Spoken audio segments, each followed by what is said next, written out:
appears that loyal Democratic voters are getting frustrated that the National Party's response to Donald Trump has been to roll over. Shannon Watts, the self-described normie Democrat and founder of Moms Demand Action, demanded to know on Monday, hey, Democrats in Congress, what's your plan? What is the plan? What are you going to do? She said, there's no sit-in, no filibuster, no direction to voters. And in fact, some of you are actually voting for Trump's agenda. So to see normie Dems like her be like, guys, what are you doing? What is the plan? That's big. Now, by the way, voting for Trump's agenda, that is a reference to Senator John Fetterman, Senator Tim Kaine, and Alyssa Slotkin. They voted in favor of some of the president's cabinet nominees, as well as the anti-immigrant Laken Riley Act, which would not have passed without their votes. 12 Democrats voted for it. Now, let me just say, before I move on, John Fetterman is the worst mistake I ever made. All right. Look, I did some videos in favor of John Fetterman over Dr. Oz. I didn't want Dr. Oz, right?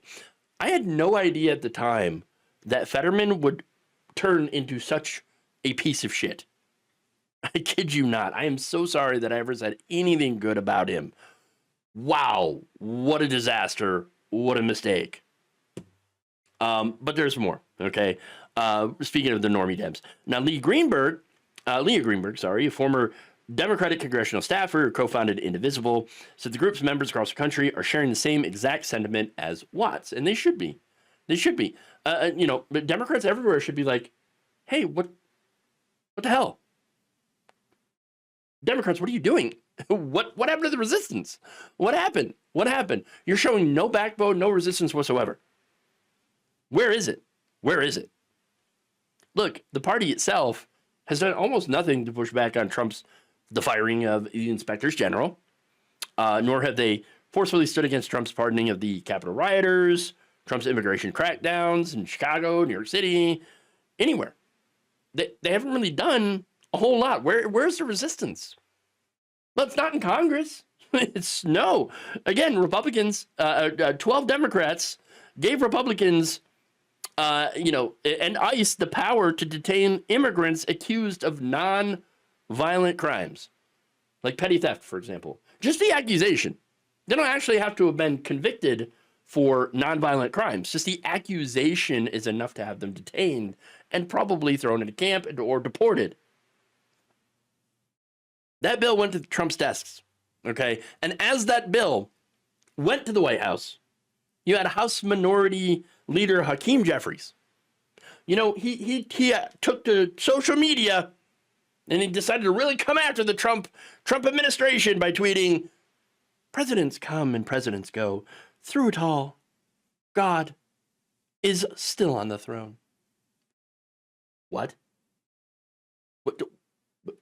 Oh, wow. Oh, Hakeem, you really got him. Wow, what a way to nail him to the wall. Woo. What? Seriously? Civil rights attorney Scott Heckinger,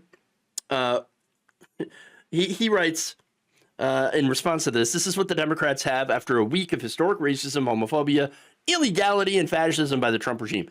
And by the way, not just homophobia, right? Transphobia. Trump banned trans people from the military. Among so many other things, okay? Quote, here's the leader of the opposition party just leaving it to God. Yeah, I mean, look, sure, the car is off the road. We're heading towards a cliff, and we're on fire. But hey, you know what? Hakeem Jeffries just says, hey, Jesus, take the wheel. Because why not? Pathetic. Watts Greenberg and Ezra Levin, who also co-founded Indivisible, also called on voters to put pressure on their representatives to act as a true opposition party. Wouldn't that be nice, right? And as Josh Marshall of Talking Points Memo wrote last week, we should focus on making Republicans' unpopular actions as painful as possible for the GOP. So what does Marshall mean by that? Well, instead of trying to court Republicans to vote against Trump's nominees, which has not worked, he floated this novel idea. Hey, Democrats, go on the attack. Actually attack Republicans. Quote, the criticisms of the bad nominees should be as intense as possible and all focused on the support of these senators. No one does you a favor in these settings for being nice. Senators defect when they think that they may pay a price at the ballot box. That is the only way to have messaging that takes the initiative and stays on the attack. If things get too hot and the senator pulls her support, great. If not, that just lays the groundwork for beating that senator in the next election. The job of the opposition is quite literally to oppose. Get to it. Wouldn't that be nice if we actually had a Democratic Party that was willing to fight? I've been waiting for them for a long time.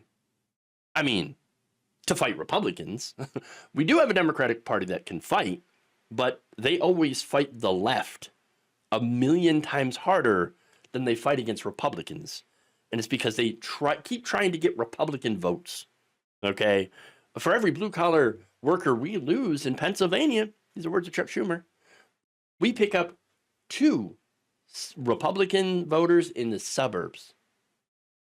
That was their strategy. And how's that worked out? Not at all. It's been a disaster. Now, Greenberg thinks that calling these politicians and demanding that they stop cowering from Trump might work. I don't know. She said, it would be really cool if we had a party of principled and authentic leaders capable of acting like an opposition party without us constantly yelling at them. I know, it'd be great. But she said, we do not have that right now. So we need to keep yelling at them.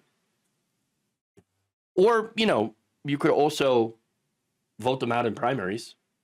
I mean, that's what Republicans did. They said, okay, you know what we're going to do? We're going to get rid of you. We're going to defeat you in primary elections. We're going to vote for someone else.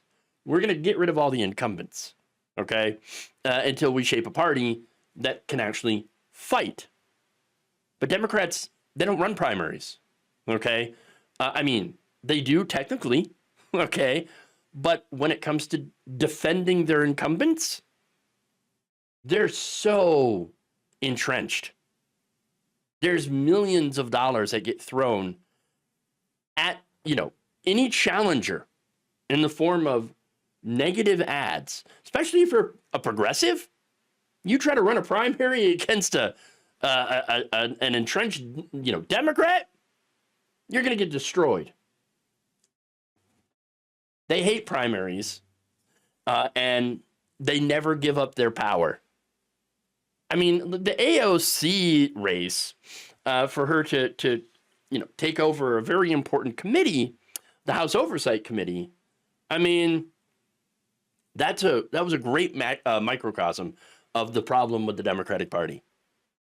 I mean, you have Jerry Connolly, who is dying of cancer right now, hasn't shown up, still getting more votes than AOC to head that committee. It is very clear that the Democratic Party does not want new, younger, progressive voices in it.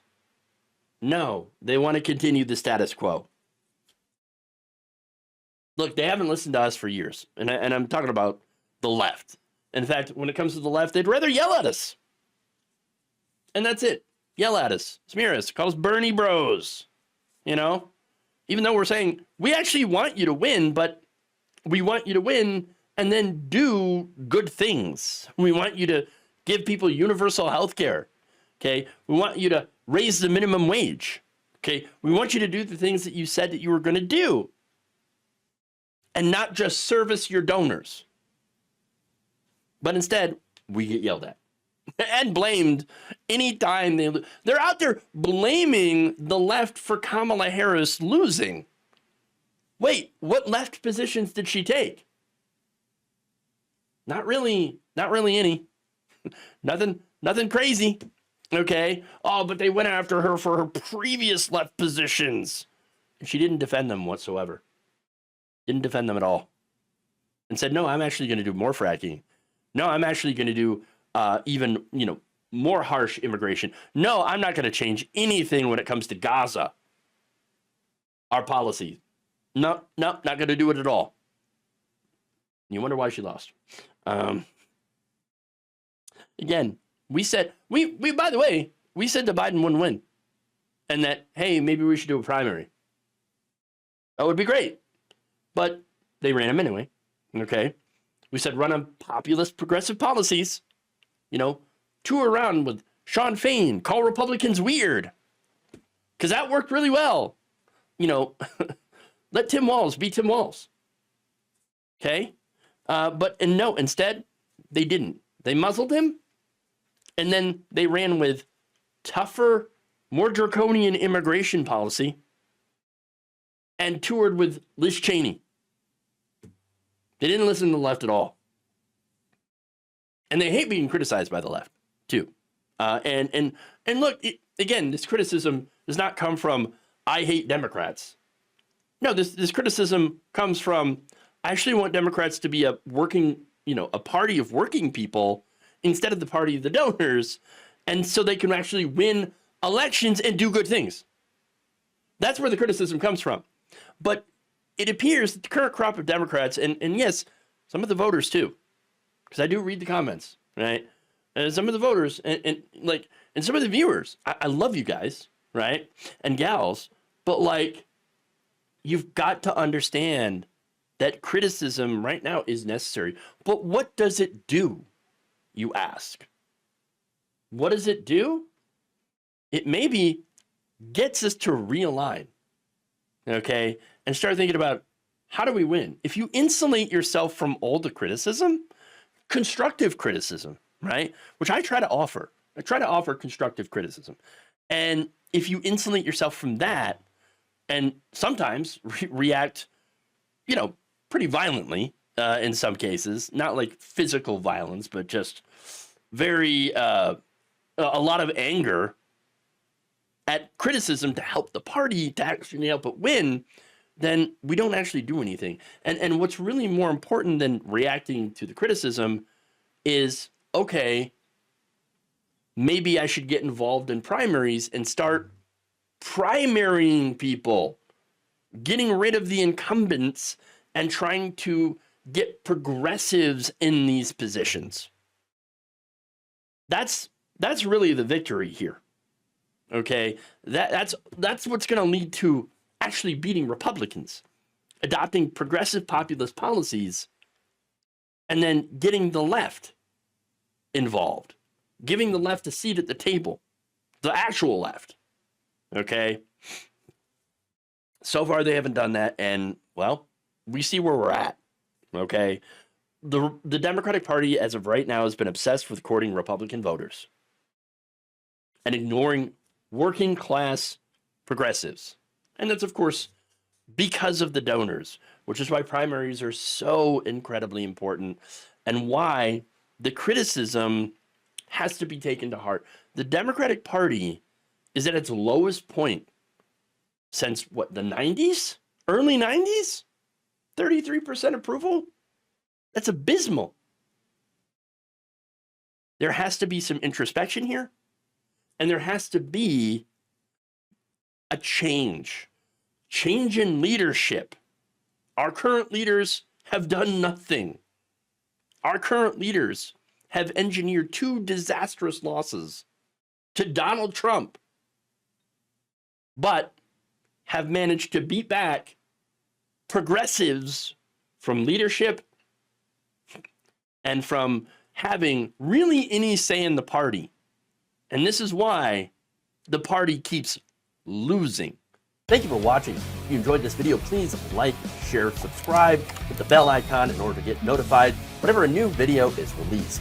And if you want to support independent, progressive media through this difficult time where it seems like everybody is shutting down, you can become a member on our YouTube page, you can become a subscriber on Facebook, or you can go to my Patreon.